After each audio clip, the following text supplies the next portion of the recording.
Good evening, everybody. Sorry for being a few minutes late. I'm Chief Constable Mark Neufeld of the Calgary Police Service. Thanks for coming out and joining us here tonight. I'm here to update you on the violence that occurred on Saturday afternoon in the northeast community of Falcon Ridge.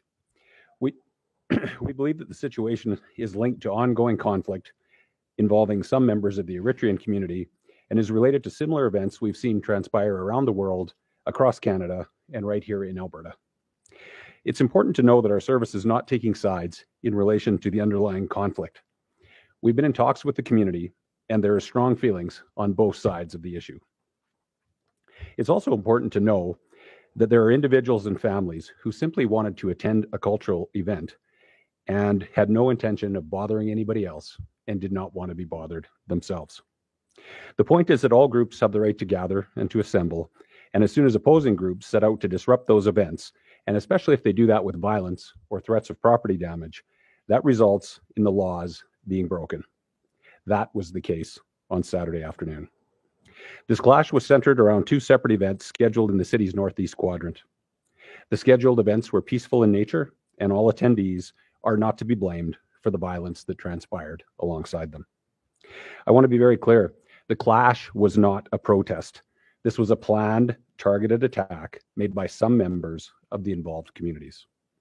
This is really the largest violent event to happen in our city in recent memory, if you think about the numbers of people that were involved in this. We are actively investigating this incident, and we will hold those responsible for the criminal activity that took place there. We have dedicated resources working on the investigation to carry out the investigation.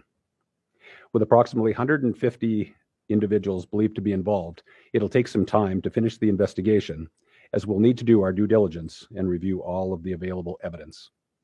At this point, we're asking members of both the media and the public to share any information that they have available. That would include photos, videos, social media posts, CCTV footage, or anything else they may have captured in that area.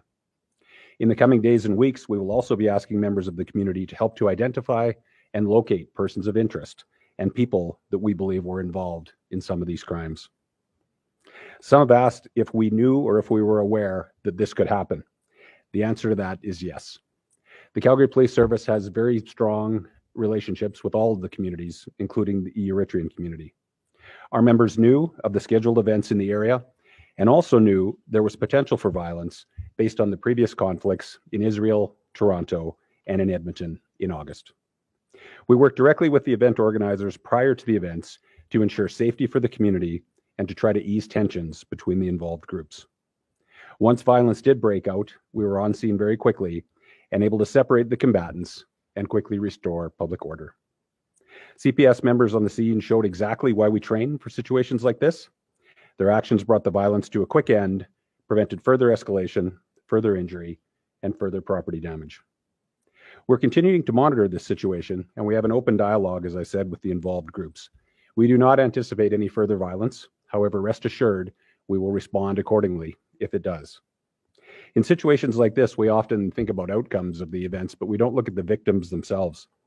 In this instance, victims aren't just individuals who were taken to the hospital because of the violence, but they're local business owners. They're people that live in nearby communities. They're kids in the community. And there are people who were not involved and had nothing to do with the situation. We recognize the frustration and the fear that this brings to nearby communities, and we share that frustration. The majority of the property that was damaged belonged to people who had nothing to do with this conflict. They were individuals who owned cars that were parked in the area, and there were local businesses, small businesses, that had very little, probably not very well positioned to absorb losses like this over something so stupid. We are currently in contact with a number of victims to assess the full extent of this damage. We'll continue to work with community members across Calgary. Our diversity relations team or resource team works to build relationships between the service and our diverse communities throughout the city. That's always very helpful at times like this.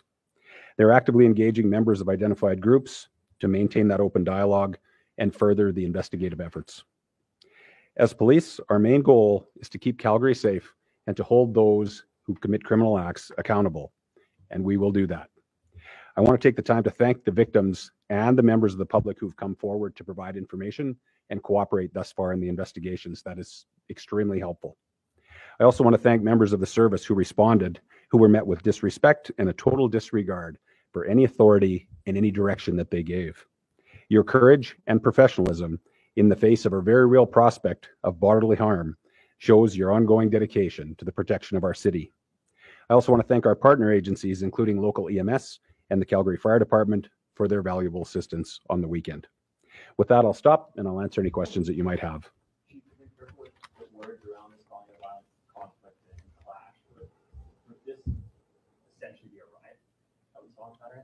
It could be characterized as a riot, but at the end of the day, I think it's fine just to say that it was a senseless violence that was sort of planned and premeditated, and there were individuals who wanted this to happen, and it did. We saw on Saturday Ryan say that members from CPS were targeted or assaulted during this. How dangerous is that to have that happen?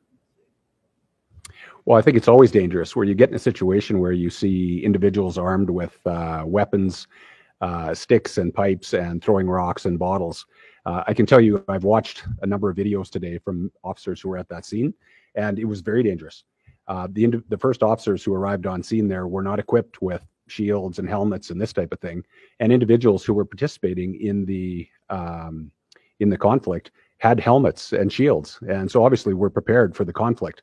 And so there were rocks and bottles and other projectiles flying around. Very, very dangerous for all involved, which is why a dozen people ended up in the hospital. Chief, you talked about how your people talked to the community leaders. What did they tell the community leaders? Because obviously what happened is not what they probably promised you would not happen. And why wasn't there that level of, let's say, preparation or level where you were ready for a possible riot?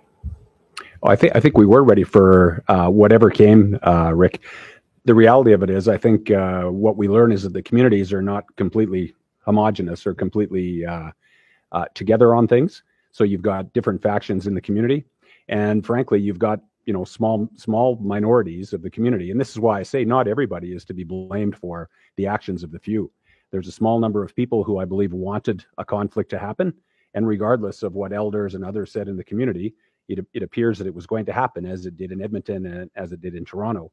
And we were prepared. We were immediately on top of it and put a stop to it very quickly. Right, but I guess what I'm saying is, if they don't have that authority, you seem to be saying moral authority, to give you a commitment that this won't get out of hand, because this wasn't just people losing their temper at a protest. That happened. We dealt with that many times in many protests.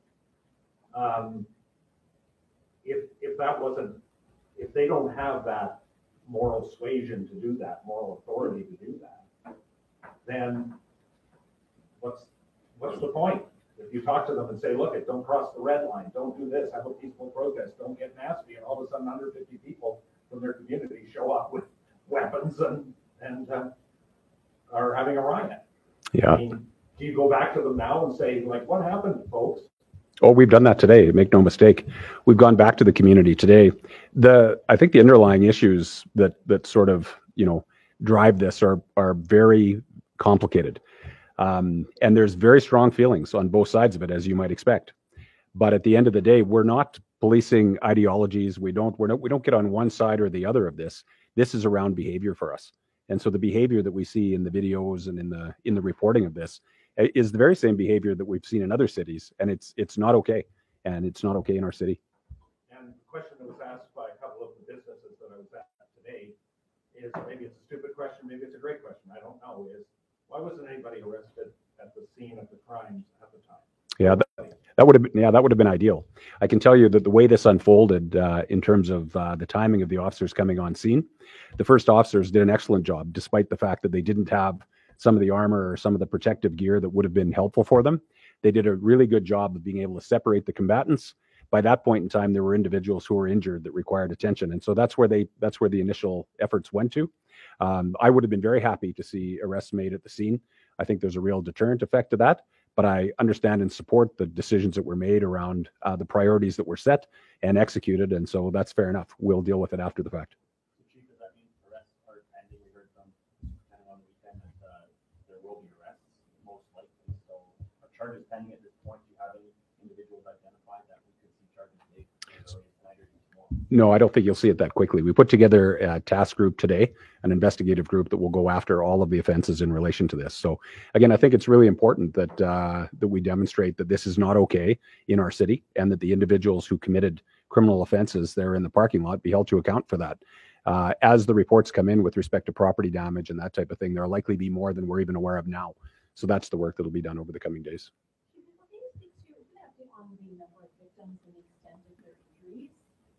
Yeah, so as of yesterday, the number of victims was 12 that were taken to area hospitals, and all of those, I believe, have been discharged. I don't think anybody has life-altering injuries, but certainly some of them were seriously injured at the time. And were some, I remember, like in the business community, or just people who were there not part of the actual event? I believe at this point that anybody who was injured and who was taken to the hospital was involved in the conflict. No bystanders. You mentioned those initial officers weren't necessarily had the right gear on or right protective equipment. Is there anything you would like to see changed maybe on how the response was initiated? I know resources were nearby at the time and resources were pulled across the city, but is there maybe something you would like to see change from the initial response so this maybe didn't escalate further? Well, I think as a police chief, I'd always like to see prevention work. I'd like to see this not happen. I can tell you this was complicated by the fact that we were aware of 2 locations in the Northeast that were areas of interest for us. And I can tell you that the conflict actually turned out to happen at a 3rd location. So that was not an area that was known to us. And it was just a matter of the officers on bikes who were traveling between the 2 areas came across it.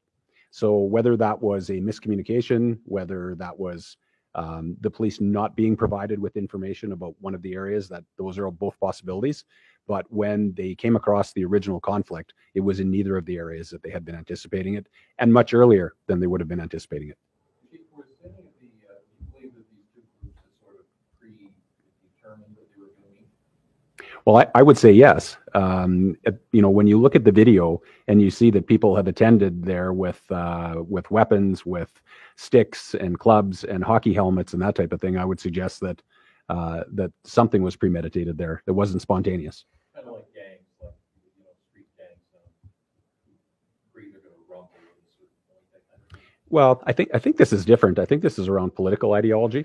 I think there's, again, very, very strong feelings on both sides of the community in relation to what's going on here. Yeah, I think the community could speak best to it if you're speaking to people from the community about what's happening and what belies this. But I think it's fairly clear to me that after what happened in Toronto and after what happened in Edmonton, that violence was pretty much a predetermined outcome here. There were no police injured, thankfully. Do you think, you are obviously condemning what happened. You're not calling it a protest. You're calling it a violent clash. You're even saying that it could be considered a riot. Do you think it would be useful? Because in the past, we have had protests in the city that have received condemnation from political leaders, local political leaders, actual protests, not riots. On this, we haven't heard of that except for the local councillor, who is also a member of the Calgary Police Commission. Do you think it would be useful for the larger community, for the community involved, but also for the larger community in Calgary, to hear from their political leaders a condemnation of what is, I think, probably the most serious event like this in my 30 plus years here? I mean, you're condemning it as a police chief. I understand that. You're the chief of police. I would expect nothing less. But would you think, especially when political leaders have condemned protests before, that have not led to bottles and hockey helmets, that they would come out, and wouldn't that reassure citizens, do you think? It's an interesting question, I think, because, again, this is a very much a politically driven bit of violence here. So I come out and I condemn it on the basis that in our streets, in our community, it just can't be, right? Like you can't say that because I'm frustrated with somebody else or we have different beliefs or whatever, that this can be okay. It simply can't be. And people on both sides will be held accountable for what they did. So we don't pick a right or wrong. In discussions with the community, I do appreciate how complex this issue is and how deeply emotional it is. So I think, some of our political leaders and community leaders will probably engage the community around this and be able to tell some of those stories better than anybody can tell it on social media or print media. They're not standing up and saying, we condemn the riot that happened on Saturday, period, full stop. Yeah. Signed, whatever politician you want to put in there. Why, I mean, a lot of people in the Northeast were perplexed that I talked to that did not happen. Why is the city not condemning it? Yeah, I don't know about that, Rick. I think, well, I am based on behavioral reasons, not ideology, right? And like I say, this becomes very complicated. And I think a lot of people are trying to better understand what happened here and what drove that within the Eritrean community. And so there may be people that come out and speak of it later once they understand better. But I think it is a very complex matter. And like I say, very emotional for the people involved. But at the end of the day, we just cannot have this in our city. It's that simple. What assurance have you been given that this won't happen again? You mentioned earlier you don't expect or anticipate this to happen. But what assurance have you been given that this won't happen? Yeah, I would say the community wants to work with the police. I think the community is not... historically has not been a violent community, and it's not been a community that's actually been sort of tied into this type of violence at this level in our community. So I don't think it's anything anybody wanted to see happen. I think it's something that has boiled over. And so hopefully it's hit its boiling point and there will be work that actually sort of takes down the temperature. We'll help the very best we can, but we're not going to overlook what happened on Saturday. Moving forward, we'll provide whatever help we can. I'm sure other leaders in the community will provide help and supports where we can. But at the end of the day, there's no justification for the behavior we saw. That was bananas. What do you want to see from this investigation? Is this going to 150, 200 people involved? Is this going to be more of an educational thing, or are you hoping to see mass arrests and mass charges from all of this? Well, I think with respect to the violence, like when we're talking about bringing, rocks and bricks and that type of thing and throwing them at other people and putting them in the hospital, I think there should be some serious repercussions for that. In terms of, I don't know the individuals involved, the backgrounds of the individuals involved who ended up breaking car windows or whatever. If people ended up paying those people back that incurred those costs, that might be totally fine. But I can tell you the violence involved here was very, very serious. And all you have to do is watch the video. And today, watching some of the video of the police officers involved through the body cams and stuff like that, this was, like I said, bananas. This is not something we can condone in our city. And the people that were involved in the worst of that should feel the wrath. What is the estimated value of property damage? Good question. I wouldn't have that off the top of my head, but we will have it once we sort of consolidate everything that came in that was in relation to this. We will have it, but I don't have that for you today. The task force, what's it involved? Who's in it? Mainly investigators, mainly GIU or General Investigative Unit investigators, and then some supplements to be able to go through all of the video, interview individuals who were hospitalized and that type of thing, and to go from there. They've already started. They've started. Any further questions? Thank you. Thanks, everyone.